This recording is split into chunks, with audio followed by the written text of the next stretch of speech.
Hey, it's Joe Cordero here. Before you continue watching, make sure that you're pressing premiere right here. Make sure you press that button so that you're watching at the same time as everyone else, okay? Make sure you press premiere. It should be right here, that red light.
My name is Rebecca and I'm one of the student chaplains for the high school side.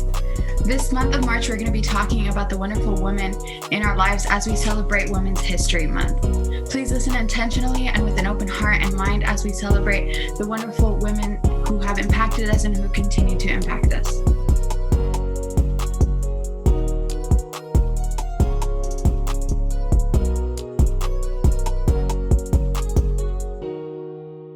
Hi, I'm Olivia, and welcome to Chapel. Make sure to stay engaged in the chat, and I hope you enjoy.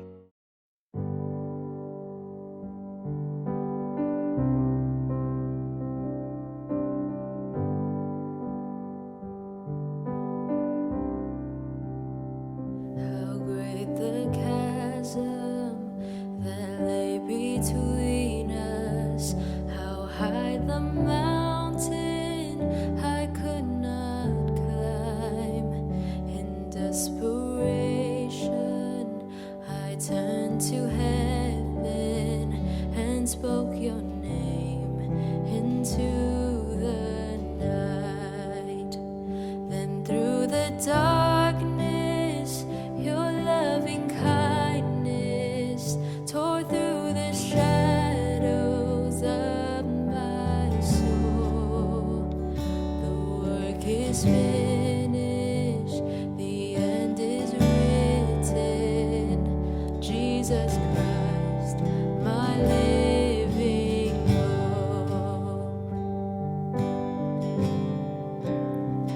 Who could imagine so great a mercy? What heart could fathom such boundless grace? The God of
the promise.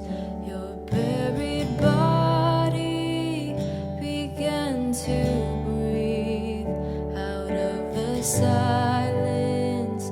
The roaring lion declared the grave has no claim on me. Then came the morning that sealed the promise. Your buried body began to breathe out of the silence. The roaring lion declared the grave has no claim on me. Jesus, yours is the victory. Whoa, hallelujah. Praise the one who set me free. Hallelujah. Death has lost its grip on me. You have broken every chain. There's salvation in your name, Jesus Christ, my living hope. Hallelujah. Praise the one who set me free. Hallelujah. Death has lost its grip on me. You have broken every chain. There's salvation in your name, Jesus Christ, my living hope. Jesus Christ, my living hope. Oh God, you are my living hope.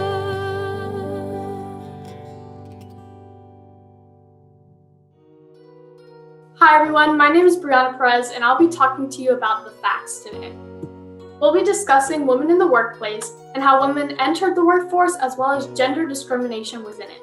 During World War II, the female labor force grew by 6.5 million. During this time, skilled female workers made an average weekly wage of $31.21, while skilled male workers earned $54.65 weekly. Most of the women who entered the labor force in the 1940s were single, unmarried women.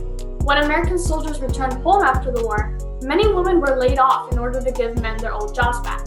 Women didn't largely re-enter the workforce until the 1960s, and specifically married women didn't enter the labor force in large numbers until the 1970s. As you can see by this manual here from the 1940s, this is an excellent example of sexism from that time. Many women were seen as fragile housewives, so men had difficulty adjusting to the change in their work environment. The gender wage gap. Now, this is one of the many problems that women face in the workforce today. Women earn just 79 cents for every dollar men make in 2019. So they earn about 20% less than men. 1 in 4 working women say they have earned less than a man who is doing the same job, while only 5% of working men say they have earned less than a female colleague. A wage gap report found that in order to earn the same salary as men, women essentially need to get 1 more degree. For example, a woman with a bachelor's degree earns $61,000 a year on average. That's roughly equivalent to that of a man with an associate's degree. As you can see from this chart from the US Labor Bureau statistics, there is still a significant gender wage gap from the 1940s, 1960s, all the way to present day. Discrimination against women. 42% of women in the United States say they have faced discrimination on the job because of their gender. Women are about 4 times as likely as men to say they have been treated as if they were not competent due to their gender. And they are about 3 times as likely as men to say they have experienced repeated small slights at work because of their gender. 23% of women feel they have been treated as incompetent as opposed to 6% of men.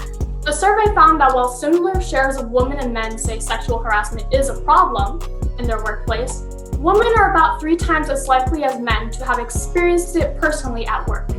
At least 25% of women have been subject to sexual harassment, and 75% of female harassment victims experience retaliation after reporting it. So women are 22% more likely to experience sexual harassment than men.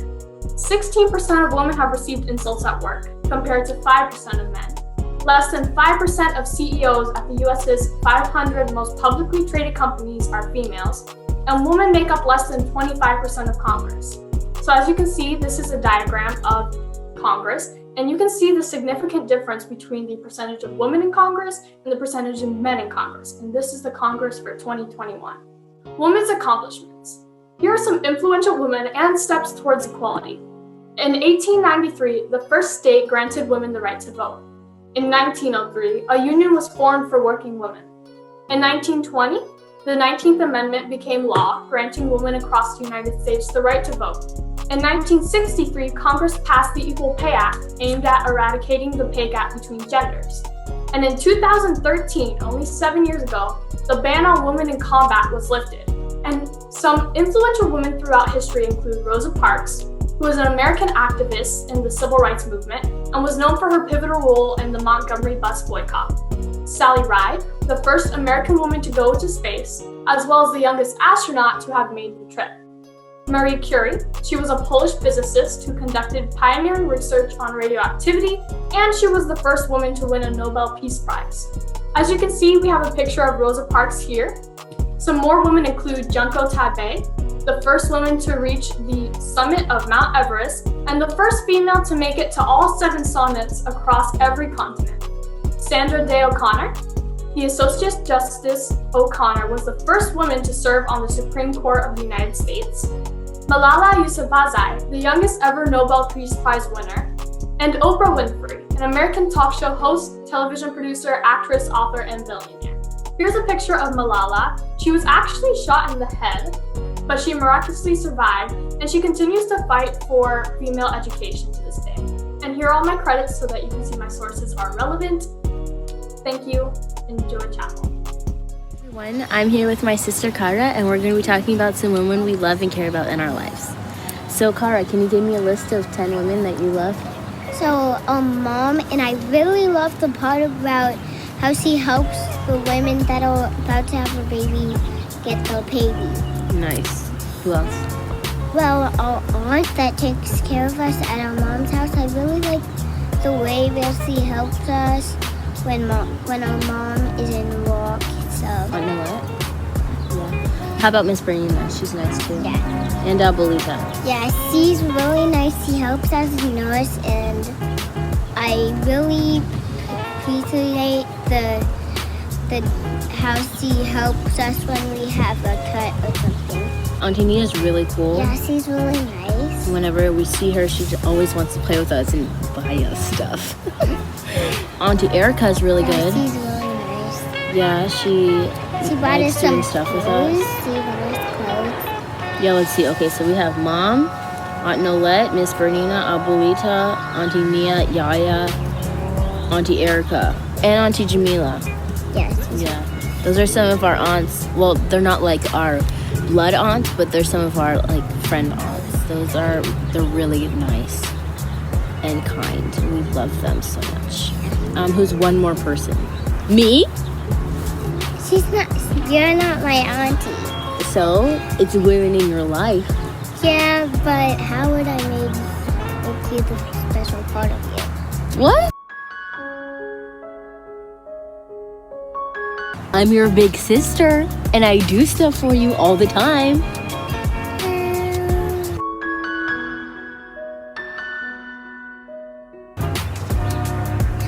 I appreciate that you helped me set up the game for Star. We have so many women in our lives, and we're so glad to have them. Let's celebrate them this month. Bye. Hi family, and happy National Women's History Month. My name is Bev, and I am a pastor at La Sierra University Church. I have been there, I'm going on 10 years, working as a children's pastor, working with families, working with kids from ages 0 to 12. And it's been such an awesome privilege to be a part of people's faith development from the moment that they are born, these tiny, beautiful humans, to becoming adults and being more firm and knowing that the love of God is with them and for them, and can be a really big part of their everyday life.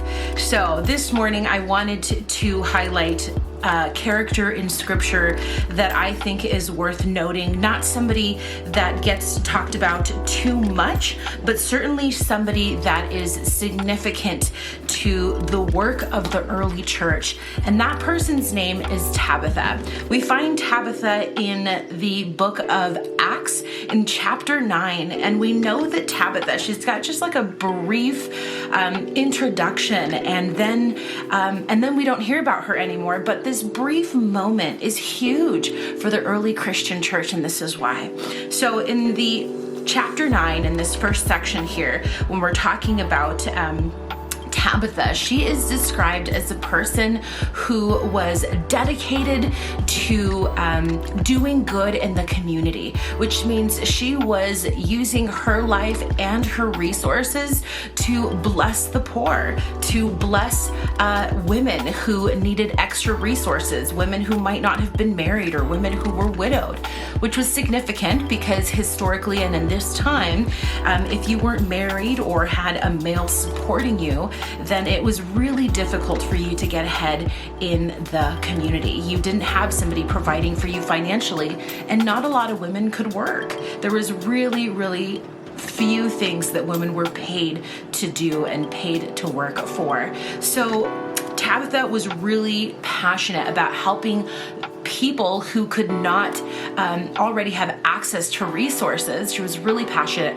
about making sure that happened. So it was the poor, it was women, it was widows, and it was also one of the fun things that I saw reading about her was she also was really passionate about helping poor couples who didn't have enough funds to get married. She helped them be able to celebrate their love, because her passion was that people have the same access and resources that all people had, despite their economic status in the world. And so she would help create banquets. She would gather resources to create the banquets and to create a wedding ceremony so that people, even though they weren't wealthy, still had an opportunity to celebrate their love. This was our friend Tabitha. And among all of these things, she spent her days in and out traveling throughout this city called Joppa, or Joppa. It's a Jewish town, but she made sure that she was up and down this community, checking in on people and making sure that people were well. She was the kind of person that didn't just assume because she didn't hear bad news from you that you were okay. She went in and made sure that you were thriving and that you were well. And there's a turn in this story in the book of Acts, where she's actually known as a disciple, because everything that she was doing now in the early Christian church mirrored all of the things that Jesus did in his ministry just previous to this in the Gospels, Matthew, Mark, Luke, and John, because she was caring about the things that Jesus cared about, that Jesus worked his years of life here on earth to help us, or to help the people then think about that these things ought to be important to us. And Tabitha took that seriously. And not only did she take it seriously in her mind, she embodied it, which means her life was an acting proof of her belief in her mind and in her heart and in her soul. And so it was really exciting. And she was known as one of these very first female disciples of Jesus to be doing the work of God in the world and in the community. And so it says that this disciple, Tabitha, was always doing good, helping the poor. This is in chapter 9, verses 36. And about that time, she became sick and she died. And then her body was washed and put in a place in an upstairs room. These were Jewish traditions when somebody passed away, that they would clean. There's a ritual of cleaning the body and honoring the body in this way, and then putting it in an upstairs room where people could go and visit and pay homage to this person who was significant and had died in their community. So this person dies, Tabitha dies, and the community is mourning. And this is significant because the reason that we we mourn when we lose a person is because they have made an impact in our lives. They have left an imprint that is then meaning that there's going to be a void when they're no longer there. And a really significant part of Tabitha's name is also translated as something called Dorcas. And I don't know if you know this word Dorcas. I grew up with this. If you've grown up in like an Adventist church, there are some non-Adventist churches, Christian communities that also use this word Dorcas, but it comes from the name Tabitha. It's a translation of her name in the Greek, and it means Dorcas. And Dorcas are the centers in churches that provide clothing and food and resources to people in the community who need a little bit extra. So the poor, the widowed, the hungry, all of those communities.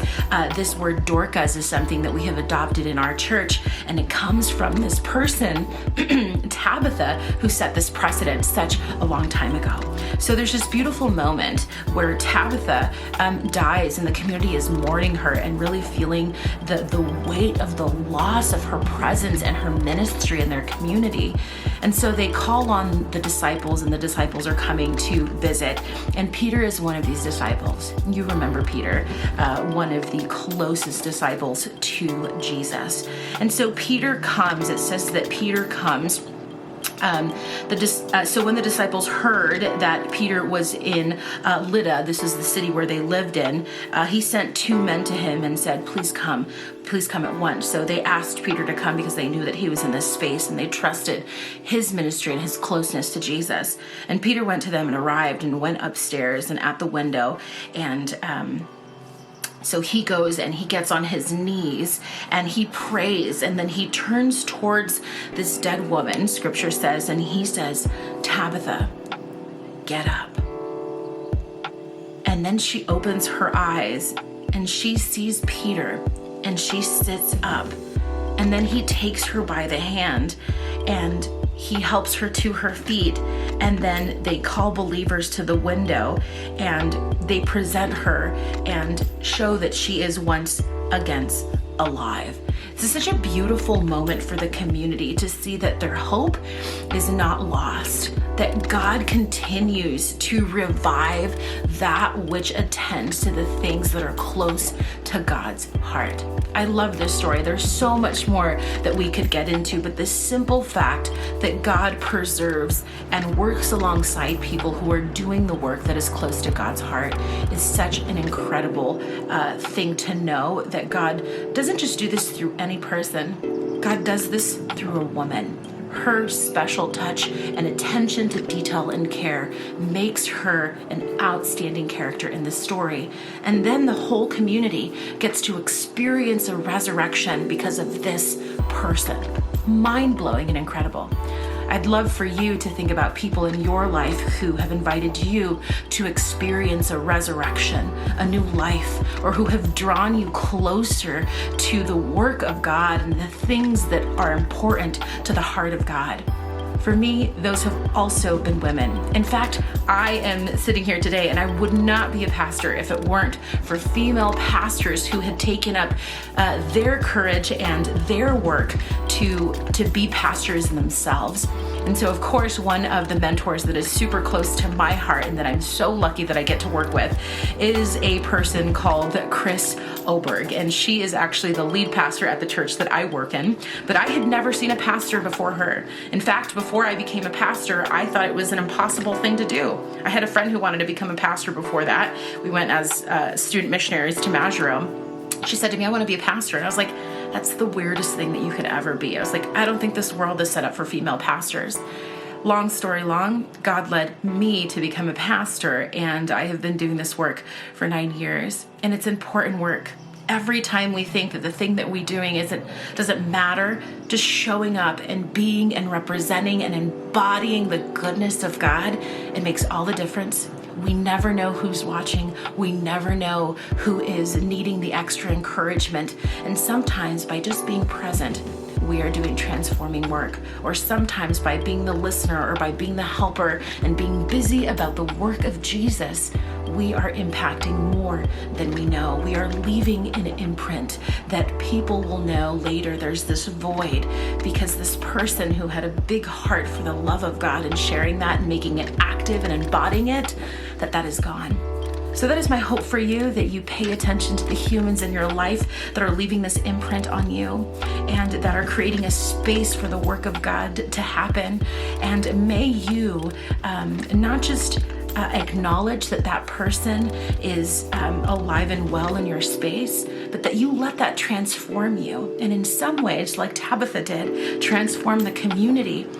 And that you might be curious enough to say, what is Jesus asking me to do as a part of his work of discipleship and his work in the world? So thank you so much for letting me be a part of your celebration this month. I wish you well. Until next time, be well. Thank you for watching Chapel with us. I hope you enjoyed it and have a wonderful weekend.